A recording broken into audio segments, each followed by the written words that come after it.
Rocking with pettyblog.com. It's your boy Snoop D-O-double-G, and you are now watching the Petty Blog. I can't be on the Petty Blog. Petty and T. Oh, Petty. So they already know that I'm dropping the T. So let's get into this one verbatim. It's titled, California Woman Strangled to DEATH While on Overnight Prison Visit with Quadruple Murder Convict Husband. David Brinson was found guilty of offing 4 men in 1993 and sentenced to life in prison and has not been charged with his wife's murder.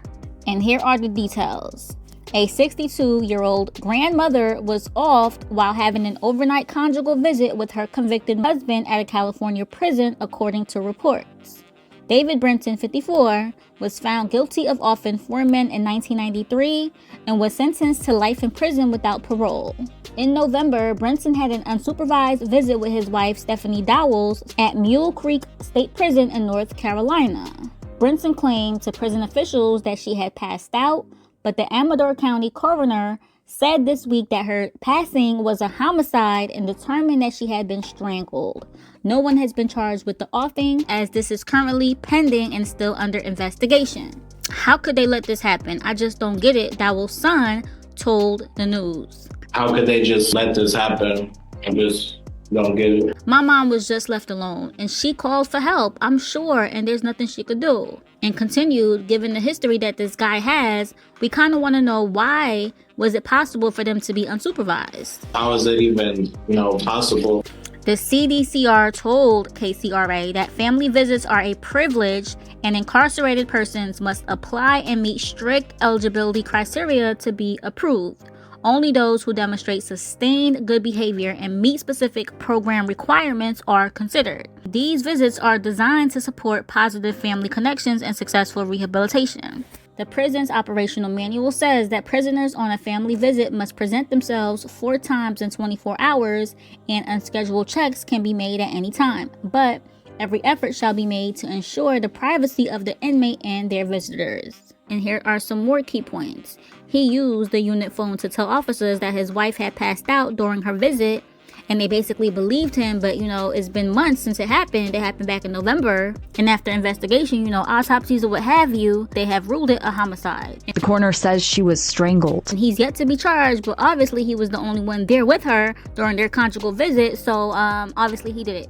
Another key point is that family visits occur in private apartment-like facilities on prison grounds and last approximately 30 to 40 hours. So he basically had about 30 to 40 hours with her alone, and this is when it happened. And as stated before, he did off the 4 men in 1993, but has been in this particular prison since the beginning of 1994. What's that, like 30 years? I can't count too well right now, but that's about 30 years. 31, something like that. And I know what y'all thinking, why would this beautiful woman who has kids and these beautiful grandkids subject herself to dating, not even dating, marrying a whole killer, not one-time killer, not 2, 3, 4 times, but now 5 times if you include her. And being that they said that he was on his best behavior, the only thing that I could think of is them jail talks, okay?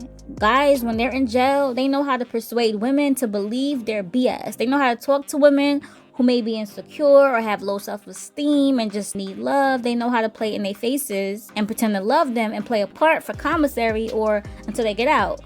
In his case, obviously he was never getting out, and now he's never going to get out even though he's yet to be charged, but he was obviously using her.